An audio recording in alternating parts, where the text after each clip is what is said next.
महिलांना आर्थिक व सामाजिकदृष्ट्या स्वावलंबी बनवण्यासाठी त्यांना स्वतःच्या जीवनाशी संबंधित निर्णय घेण्याचे स्वातंत्र्य देण्यासाठी स्वातंत्र्यवीर सावरकरांची जन्मभूमी भगूर येथे प्रथमच परिपूर्ण पद्धतीनं महिला सक्षमीकरण सोहळा श्री दत्त बँक्वेट हॉल विजयनगर भगूर येथे पार पडलाय. अखिल भारतीय भ्रष्टाचार निर्मूलन संघर्ष समिती आणि स्वराज्य ग्रुप यांच्या वतीने या अभूतपूर्व सोहळ्याचं नियोजन करण्यात आलं. या शिवसेना नेत्या SSBSP प्रमुख रश्मिताई भोसले कार्यक्रमाच्या अध्यक्ष म्हणून उपस्थित होत्या.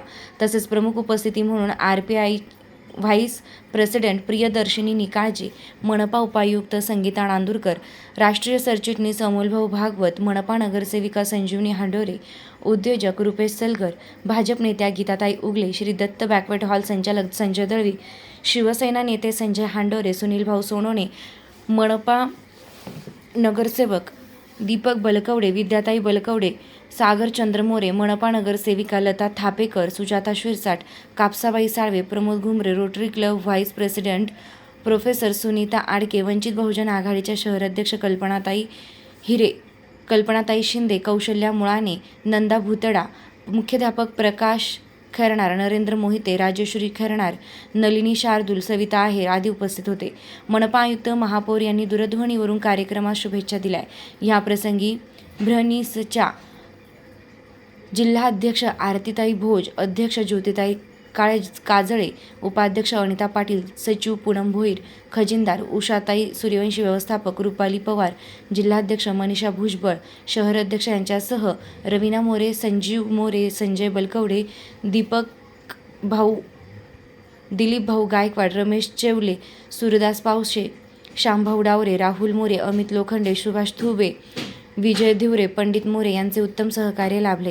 मनपा उपायुक्त संगीता नांदुरकर व MCDच्या प्रोफेसर अधिकारी मोहिनी गांगुर्डे यांनी महिलांना मार्गदर्शन केले. शिक्षण, आरोग्य आणि राजकीय क्षेत्रात पुरुषांच्या बरोबरीनं सन्मान, दर्जा व संधी मिळवून देण्यासाठी तसेच कौटुंबिक आणि सामाजिक महिलांना घरातील महत्त्वाच्या निर्णयांमध्ये समान स्थान मिळवून देण्यासाठी मोटिवेशनल स्पीकर लीला हर्ष सोनोने यांनी सौहार्दपूर्ण वक्तव्य केलंय. नाशिक भूषण अमोलभाऊ भागवत यांनी आपल्या विशिष्ट शैलीत मार्गदर्शन केलं आणि स्पष्ट केलं की चॅलेंज स्वीकारणे आणि ते पूर्ण करणं याची आता आपणास सवय झालेली आहे. भगूरसारख्या गावात परिपूर्ण महिला सक्षमीकरण सोहळा घेणे आणि तो यशस्वी करणं हा देखील त्याचाच भाग आहे. समाजात महिलांवर होणारे अत्याचार, हिंसाचार आणि भेदभावाला कायदेशीर आणि सामाजिक बळाद्वारे नष्ट करण्याची सद्यस्थिती गरज असल्याचं कार्यक्रमाच्या अध्यक्षा रश्मिताई भोसले यांनी सांगितलं. सामाजिक क्षेत्रात भरीव योगदान देणारे ॲडव्होकेट पूर्वाताई गोविल, ज्योतिताई काजळे भोईर, नलिनी शार्दूल, आरतीताई भोज आणि सुनीताताई गांगुर्डे यांनी महिला सक्षमीकरण गुणगौरव पुरस्कार देऊन सन्मानित करण्यात आलं.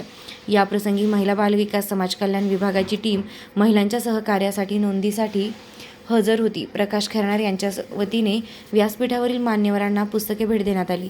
कार्यक्रमाचं नियोजनशील सूत्रसंचालन दिनेश गोविल यांनी केलंय. कार्यक्रमाची सांगता करण्याअगोदर महिलांसाठी लकी ड्रॉ स्पर्धा आयोजित करण्यात गेली. कार्यक्रमात उपस्थित महिलांपैकी 5 नशीबवान महिलांना 5 मौल्यवान भेटवस्तूंचं वाटप करण्यात आलंय. तसेच उपस्थित असलेल्या प्रत्येक महिलेला महिला सक्षमीकरण सोहळ्याची भेट म्हणून प्रत्येकी भेटवस्तू देण्यात आल्या. त्यानंतर विद्यार्थ्यांना शालेय वस्तू ह्या वाटप करण्यात आल्या. कार्यक्रमाची सांगता जनगणमन ह्या राष्ट्रगीतानं करण्यात आली आहे. सर्व परिपूर्ण उपक्रमाचं कौतुक जवळपास सर्व राज्यातून होत आहे. तसेच उपक्रमात उपस्थित असलेले मुख्याध्यापक प्रकाश खैरनार यांनी आपण आपल्या कारकिर्दीत असा परिपूर्ण सोहळा बघितला नसल्याचं सांगितलंय. निर्भीड पोलीस टाइम्स न्यूजसाठी मुख्य संपादक योगेश घोलप, भगूर, नाशिक.